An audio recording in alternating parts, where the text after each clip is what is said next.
expected value, that's what we're considering here. So expected value is really a probabilistic measure. It's the long run average outcome of a value, of a what we usually call a random variable. So a random variable, just like you've dealt with variables before, usually we denote it with a capital X. Now usually this capital X can take on a certain number of values. So for instance, let's come back to this example here. Let's say that we measure the number of heads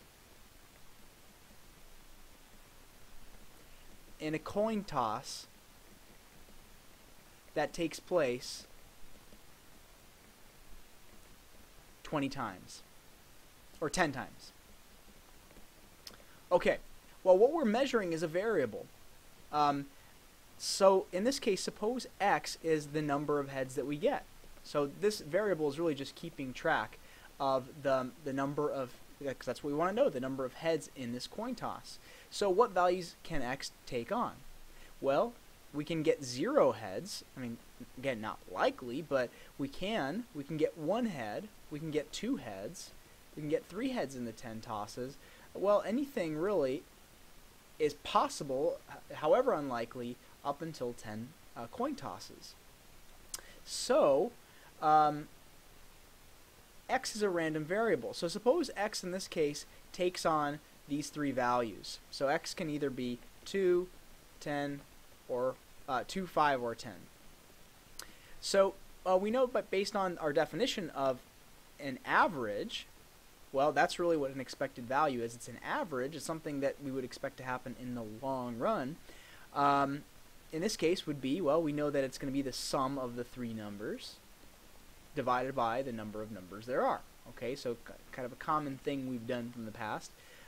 2 plus 5 plus 10, that gives us 17.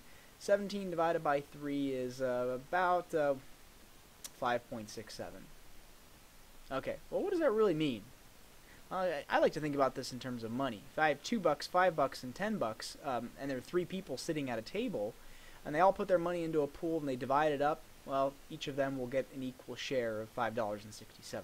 So it kind of describes the middle, how much each person will be allocated if it's evenly divided up. Okay, now what the point is here is, notice that really 2 plus 5 plus 10 over 3 is the same thing as 2 over 3 plus 5 over 3 plus 10 over 3. So we're kind of undoing this fraction. Now that's the same thing as 1/3 times 2 plus 1/3 times 5 plus 1/3 times 10. Now usually this is how we like to think of an expected value. An expected value is the probability of the first x value, so we'll call it P1, times the first value of x, plus the probability of the second value of x times the second value of x, plus the probability of the third value of x times the value of x. Now in this case you might be thinking, well, these aren't really probabilities. Well, but probabilities are just percentages, so they really carry on the same properties.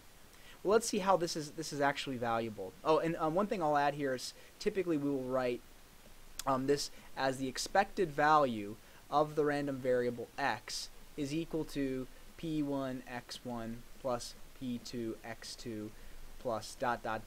Pn xn. So suppose there are n values of x.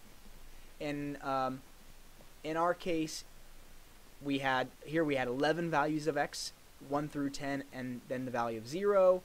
In our previous example, we had 3 values of x, so that's really what we mean by this notation.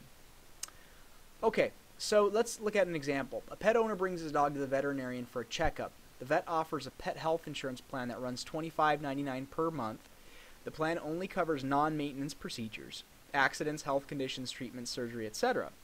There is a $75 deductible that must be paid in the event that the insurance plan is used. The owner finds that he has never really had problems more than once a year.